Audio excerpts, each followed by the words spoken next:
ocean hides things, not treasures, not lost kingdoms, not the romantic nonsense people like to imagine. The ocean hides fear. It swallows evidence. It erases truth. And sometimes it keeps things alive long after they should be dead. There are stories sailors refuse to discuss once the sun goes down. Stories whispered in ports after too much alcohol and not enough sleep. Ghost lights, voices from fog, ships seen drifting where no ship should be. Most of those stories are exaggerations, fear stretched into folklore. But not this one. Because the SS Ourang Medan left behind something most ghost stories never do: a distress call, a real one. In June of 1947, multiple vessels traveling through the Strait of Malacca intercepted a horrifying transmission from a Dutch freighter drifting somewhere in open water. The message was fragmented, panicked, delivered by a voice barely holding itself together. All officers, including Captain, dead, lying in chart room and bridge. Possibly whole crew dead. Then silence. Then one final sentence: I die. By the time another ship reached the Ourang Medan, its entire crew was dead. Every sailor, every officer, every man on board. No visible injuries, no signs of struggle, no explanation.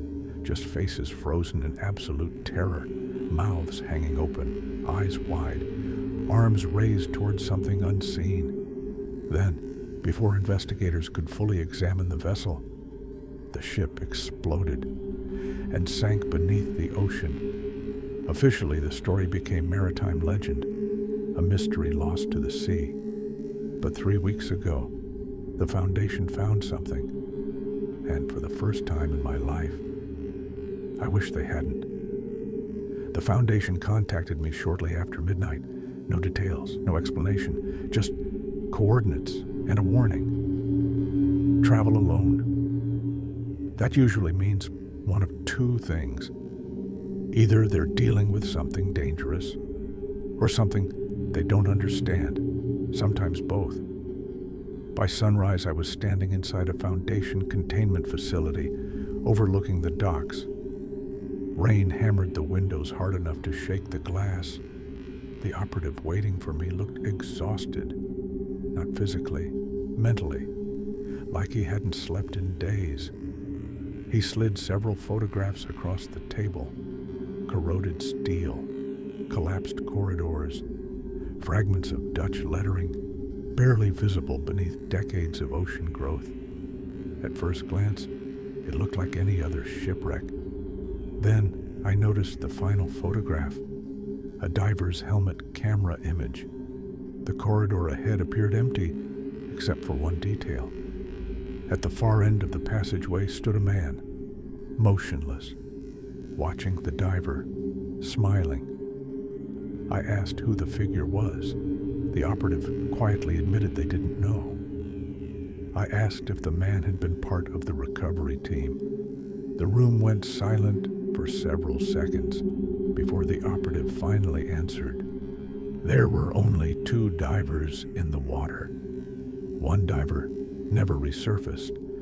The second was recovered screaming incoherently about a passenger standing inside the wreck. He later suffered cardiac arrest before he could complete his statement. The Foundation classified the death within the hour.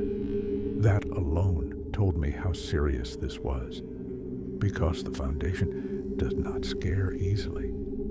And yet, the operative sitting across from me couldn't stop staring at the photograph like he expected the figure inside it to move. Several hours later, I boarded the Foundation recovery vessel. The ship drifted above black water beneath a permanent storm front. Lightning flashed constantly in the distance, but never seemed to get closer. Nobody on board smiled. Nobody relaxed. Nobody even spoke, unless absolutely necessary.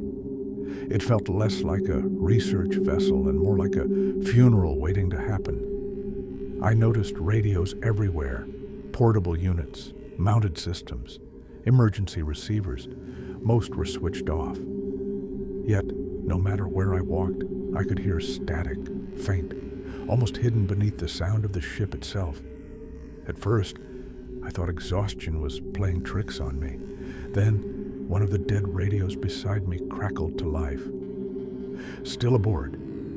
The voice was distorted, wet, almost drowned beneath static. Nobody else reacted, which somehow made it worse. The Foundation had already opened an internal investigation by the time I arrived.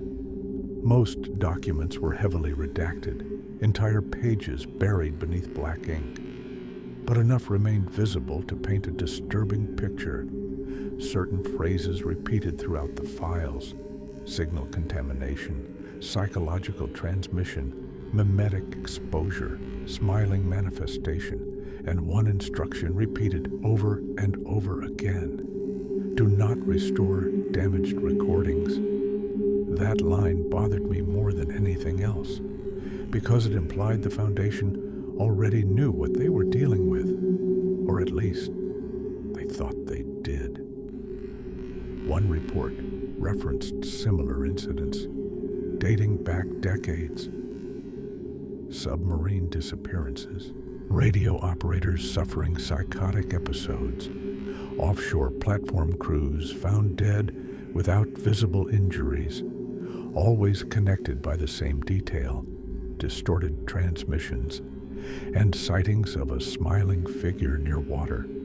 The Foundation never officially called it the Smiling Man. Internally, it was labeled Signal 14, but the operatives had their own name for it: the Passenger.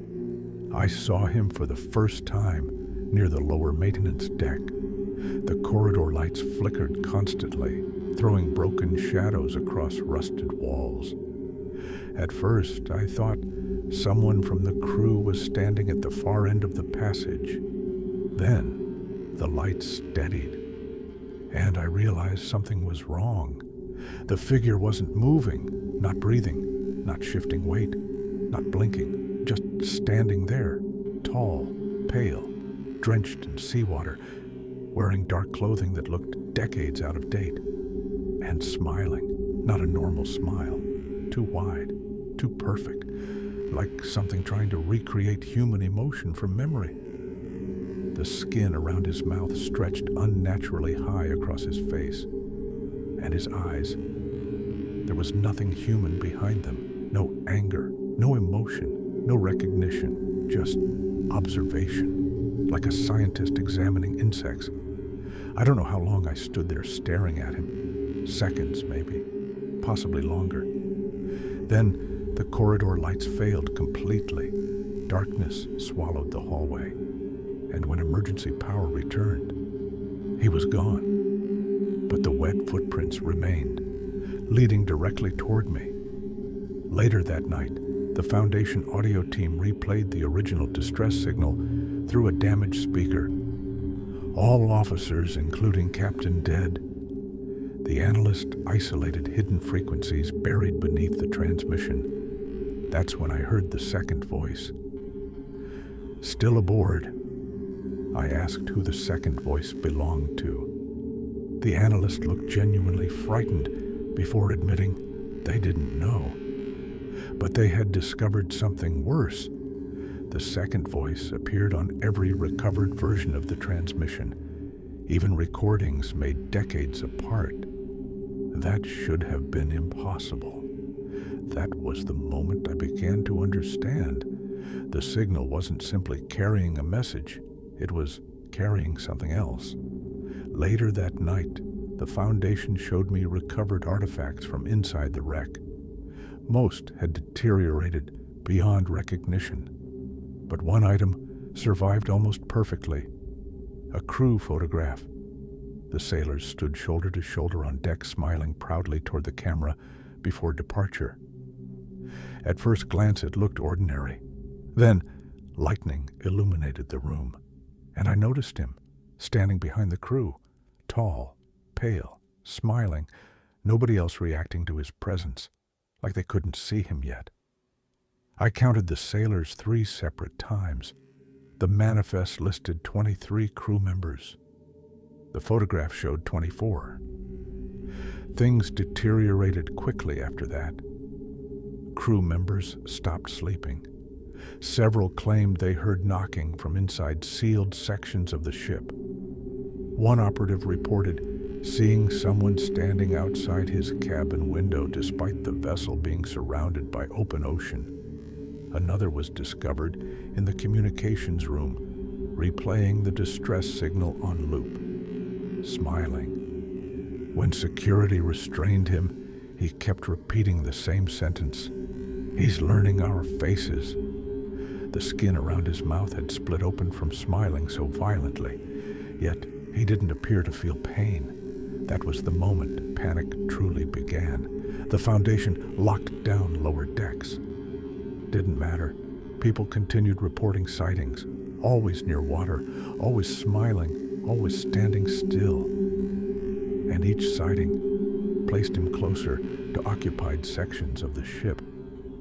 Near midnight, the Foundation finally showed me the recovered cargo container, the object responsible for the entire operation.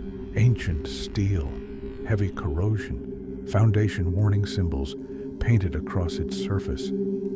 I asked what had been inside it. The operative stared into the darkness for several seconds before quietly answering.